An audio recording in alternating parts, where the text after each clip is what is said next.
महोदय, हम लोग चुनाव सुधार पर चर्चा कर रहे हैं। हालांकि हमारे देश की जो चुनाव प्रणाली है वो पूरे दुनिया में सर्वश्रेष्ठ चुनाव प्रणाली है और आज हमारे देश की चुनाव प्रणाली की चर्चा पूरे विश्व में होती है कि पूरी निष्पक्षता के साथ इस देश में चुनाव होता है। लेकिन फिर भी चुनाव प्रक्रिया में कोई और भी कितनों अच्छा से अच्छा हो, उसमें कोई ना कोई सुधार की गुंजाइश होती है और इसलिए हम लोग इस चुनाव सुधार पर चर्चा कर रहे हैं। हम सब लोग यह उम्मीद कर रहे थे कि विपक्ष की तरफ से यह आएगा कि अभी जो वर्तमान चुनाव प्रणाली है उसमें क्या सुधार की गुंजाइश है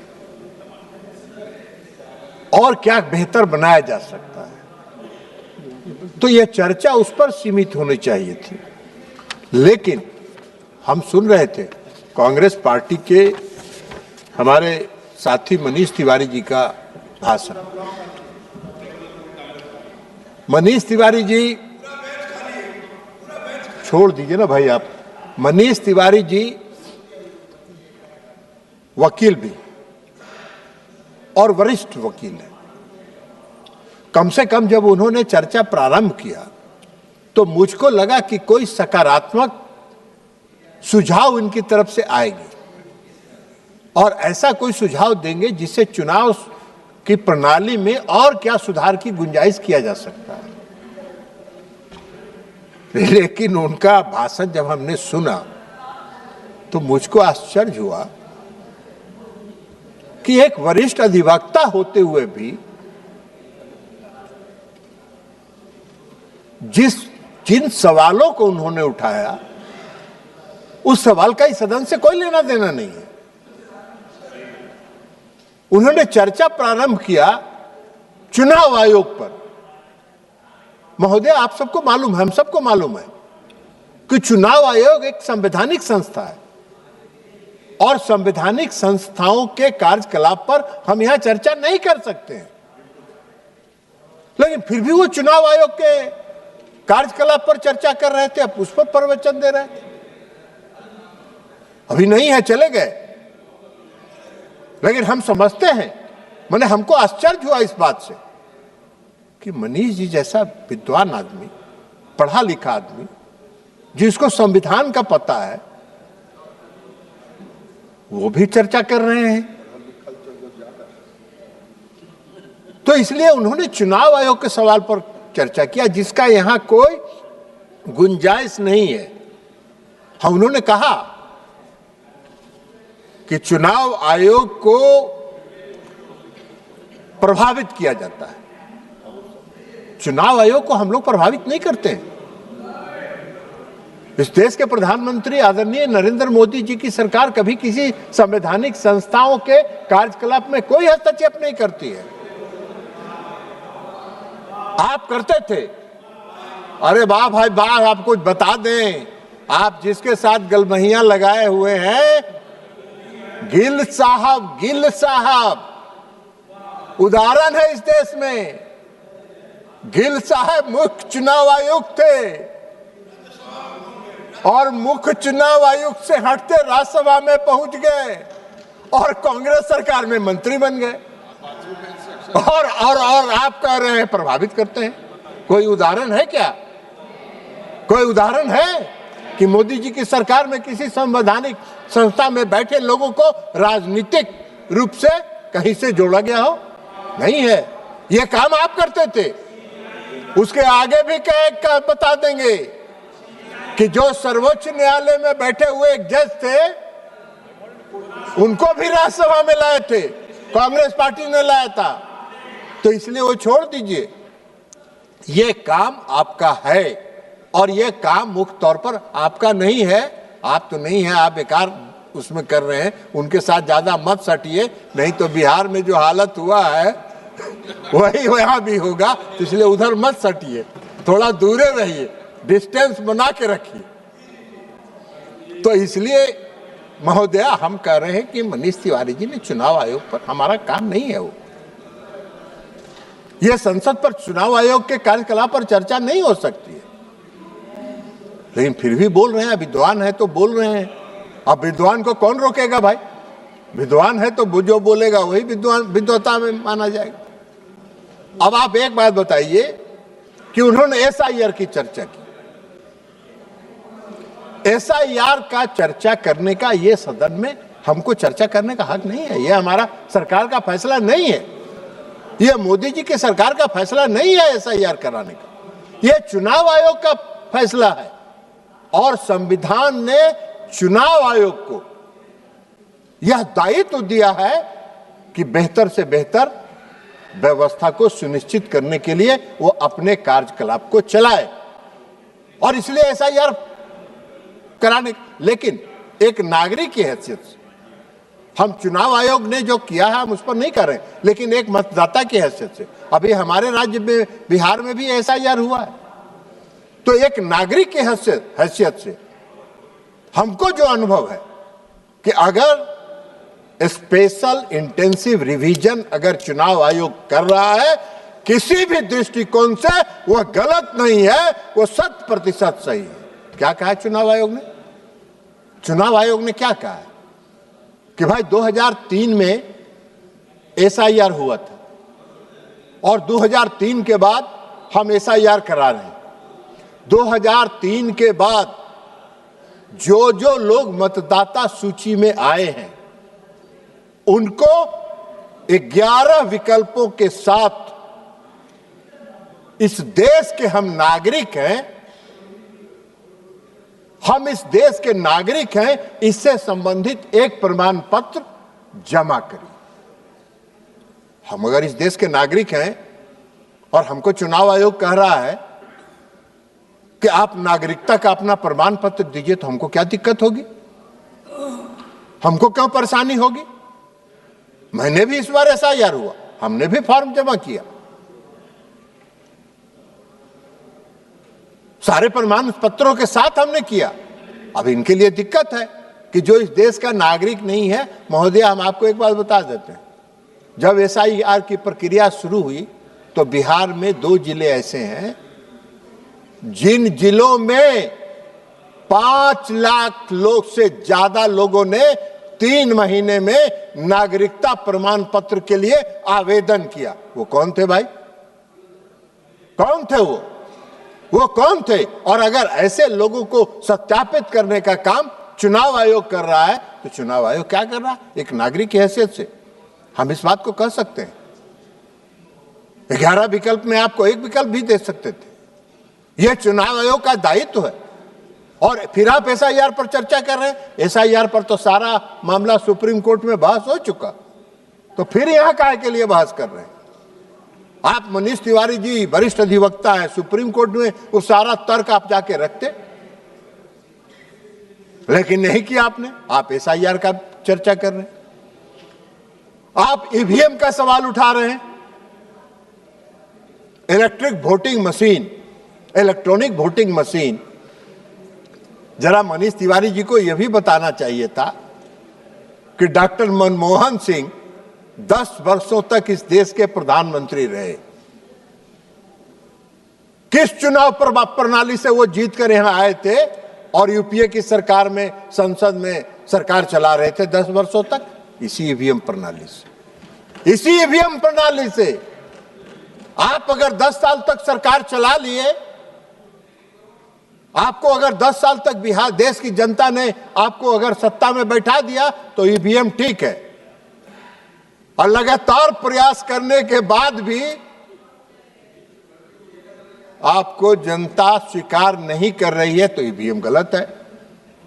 अरे आप ईवीएम के बजाय आप बूथ लूटने का उपाय चाहते हैं। बैलेट जो था वो बूथ लूटने का हथकंडा था, जिसको चुनाव आयोग ने और इस देश की चुनाव प्रणाली से हटा दिया गया, और यह एक सही निर्णय था निष्पक्ष चुनाव कराने की दिशा में।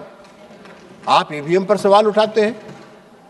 आप पश्चिम बंगाल जीत जाते हैं तो ईवीएम सही है, आप हिमाचल में जीत जाते हैं तो ईवीएम सही है, आप कर्नाटक जीत जाते हैं तो ईवीएम सही है, आप तेलंगाना जीत जाते हैं तो ईवीएम सही है, जैसे ही आप महाराष्ट्र हारते हैं ईवीएम गलत हो गया, जैसे ही आप हरियाणा हारते हैं ईवीएम गलत हो गया, आप बिहार हारते हैं ईवीएम गलत हो गया।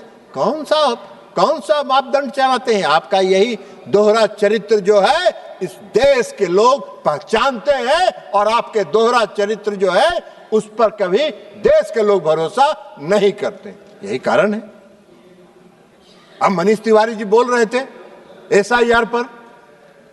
मनीष तिवारी जी तो विद्वान वकील है, संविधान की धारा 326 पढ़ा होगा उन्होंने। अभी ये कल्याण बनर्जी साहब चले गए, 327 संविधान का 327 पढ़ रहे थे, 326 पढ़े ही नहीं।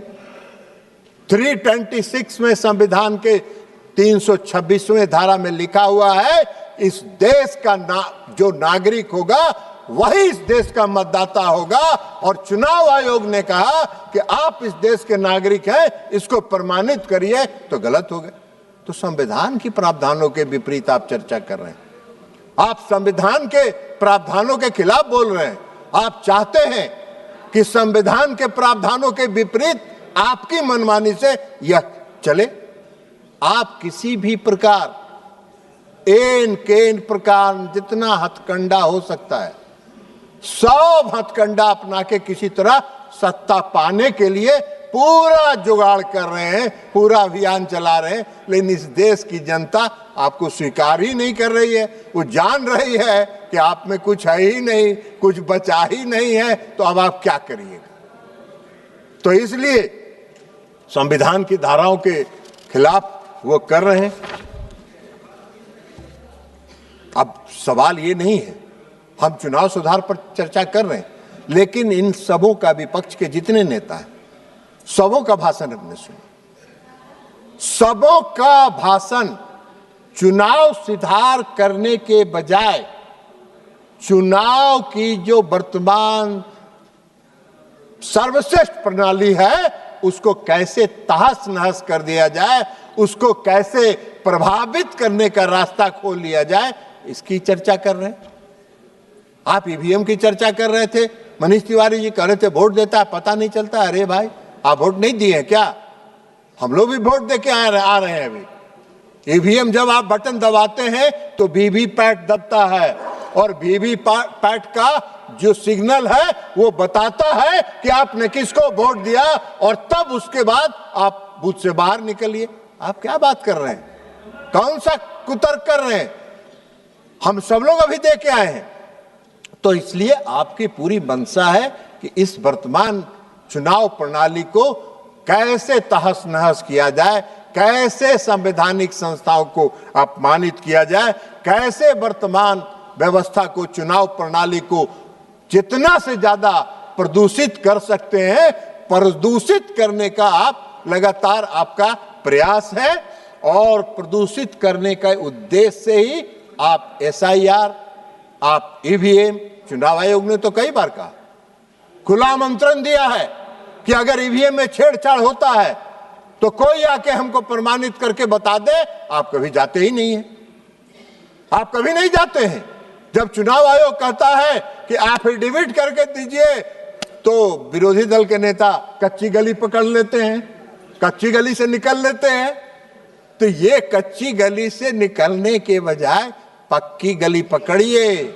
पक्की गली पकड़िएगा तभी जनता का कुछ भरोसा आप पर होगा, और तब आप पर कुछ जनता का भरोसा होगा। वैसे मेरा एक सुझाव है, अभी प्रधानमंत्री जी, आदरणीय प्रधानमंत्री जी ने एक सलाह दिया है, कहा है कि भाई हम मुफ्त टिप्स देने के लिए तैयार हैं। तो आप मुफ्त प्रधानमंत्री जी से मुफ्त टिप्स लीजिए, क्योंकि आदरणीय प्रधानमंत्री जी के यह मानना है कि भाई आज तो विपक्ष कुछ है ही नहीं। जब विपक्ष मजबूत रहता है तो लोकतंत्र मजबूत रहता है।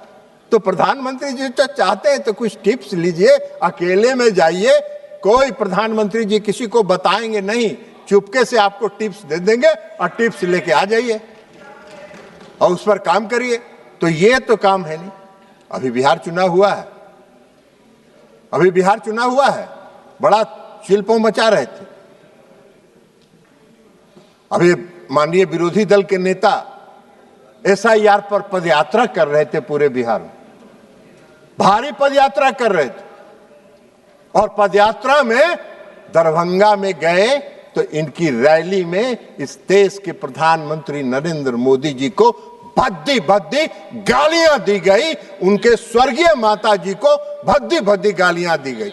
आपने एक बार भी उस घटना को कंडेम नहीं किया, आपने नैतिकता के आधार पर नहीं किया, आपने उसको भी नहीं कहा कि हम इसकी घटना की भर्त्सना करते हैं, और आप चर्चा करते हैं। कौन सा मिसलीड कर रहे हैं? कोई मिसलीड नहीं कर रहे हैं, सत्य है। सब नहीं किया, दिखाइए। नहीं किया, किसी ने नहीं किया, किसी ने नहीं किया। तारिक साहब, आपका जमीन भी खसक गया इस बार चुनाव में, चिंता मत करिए।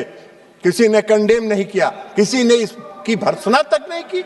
और आप बात कर रहे हैं, कांग्रेस पार्टी का नेता है, वो कांग्रेस पार्टी का नेता है, वो टिकटार्थी था विधानसभा के चुनाव में, उसको टिकट मिल भी गया। बाद में इन लोगों ने कहा कि बड़ा गड़बड़ हो जाएगा, उसका टिकट बदल दो, तो अंतिम समय में इन लोगों ने टिकट बदल दी। ये तो इनका चरित्र है। वो भी हार गया, जिसको बदले वो भी हार गया। तो इसलिए महोदया, इनका जो कारनामा है, गोगोई जी, आपका जो कारनामा है, उस कारनामे के कारण आप 27 से 19 पर आए, 19 से अबरी 6 पर पहुंच गए हैं, 6 पर पहुंच गए हैं। अगर यही रहा तो 0 पर, लड्डू पर पहुंचिएगा, लड्डू पर पहुंचिएगा। जरा सुधार अपने आप में करिए, सकारात्मक रोल में आइए। इनके एगो सहयोगी थे, पूरा अपना शपथ ग्रहण का तिथि घोषित कर दिए कि फलना तारीख को हम शपथ ग्रहण लेने के लिए राजभवन जा रहे हैं। स्वघोषित मुख्यमंत्री अपने को बना दिए। अब उनका हश्र जानिए सभापति महोदया, 79 से 25 पर आ गए, 25 पर आ गए। तो ये हश्र है। यही हाल है। इस देश की जनता का भरोसा आप पर नहीं है, इस देश की जनता का विश्वास आप में नहीं है। आप बात करते हैं, कहीं पे निगाहें, कहीं पे निशाना, चुनाव सुधार पर चर्चा, और उसके बहाने चुनाव आयोग पर और SIR पर चर्चा। जो इस देश की जनता ने SIR को, भारी SIR के विरोध में महान पदयात्रा किया विरोधी दल के नेता से, और जहां जहां पदयात्रा किए उस जिला में एको गो सीट नहीं मिला, पूरा जिला का जिला साफ हो गया। तो ये इनका है कारनामा। तो इसलिए महोदया, हम आपसे ये कहना चाहेंगे कि हम ये चाहेंगे कि जो चुनाव की हमारी जो है, उसको कंस्ट्रक्टिव वे में आप ले चलें, उसको सकारात्मक दीजिए। और प्रधानमंत्री जी मजबूत लोकतंत्र चाहते हैं, प्रधानमंत्री जी चाहते हैं कि विपक्ष मजबूत रहे, और इसलिए प्रधानमंत्री जी ने विरोधी दल के नेता को ऑफर किया है। पहले को संविधान का किताब लेके घूमते थे सभापति महोदय, संविधान का किताब लेके आते थे, ऐसे ऐसे दिखाते थे। इस सदन में रोज संविधान का किताब ऐसे ऐसे दिखाते थे। आम सभा में जब जाते थे, रैली में संविधान पढ़ते थे, पूरा संविधान दिखा, देखो ये संविधान है, आपने देख लिया ये संविधान है। आजकल वो किताब लेके नहीं आ रहे हैं, कहे कि टोटल बात उस संविधान के विरुद्ध कर रहे हैं। संविधान की धारा का 326 के विरुद्ध बोल रहे हैं, आर्टिकल 326 के खिलाफ बोल रहे हैं, तो संविधान के खिलाफ ही ना बोल रहे हैं, तो संविधान का धज्जी उड़ा रहे हैं। वैसे हमको आश्चर्य नहीं है आपके संविधान की धज्जी उड़ाने में, हम लोग भुक्तभोगी रहे हैं। 1975 में जब इस देश में आपातकाल लाके आपने पूरे संविधान का धज्जी उड़ा के उसको कूड़ेदान में फेंक देने का काम किया, ये वही कांग्रेस पार्टी है। और फिर से संविधान की धज्जी कांग्रेस पार्टी उड़ा रही है, कांग्रेस पार्टी संविधान की धज्जी उड़ा रही है। तो इसलिए चुनाव सुधार के मेरे ख्याल से, हाँ, मैडम के आदरणीय पिताजी, स्वर्गीय पिताजी करुणानिधि साहब भी जेल में चले गए थे, उनको भी उठा के जेल में बंद कर दिया था। हम लोग उस समय जेल में थे, उनके प्रति काफी सम्मान रहा है, उनके प्रति काफी रेस्पेक्ट था, और इसलिए, लेकिन अब क्या करेंगे, मजबूरी है कि उनकी पार्टी भी उनके साथ लगी हुई है। हम आप लोगों से आग्रह करेंगे, इनका साथ छोड़िए, जितना दिन इनके साथ रहिएगा सबका भट्ठा बैठेगा, कुछ नहीं मिलने वाला है। अब ये हंस रहे हैं, मुख्यमंत्री का शपथ लेने वाले पार्टी के नेता माननीय अभय जी हंस रहे हैं, अब 79 से 25 पर आ गए, तब क्या करिएगा अभय जी? जनता का निर्णय स्वीकार करिए, गले लगाइए। हाँ, हम 7 से बढ़ते चले गए, घटने का काम नहीं हुए, चिंता मत करिए। और इसलिए महोदया, मैं मानता हूं कि हमारा जो चुनाव प्रणाली है, हमारी जो चुनाव प्रक्रिया है, वो विश्व में सर्वश्रेष्ठ है, इसमें किसी सुधार की आवश्यकता नहीं है।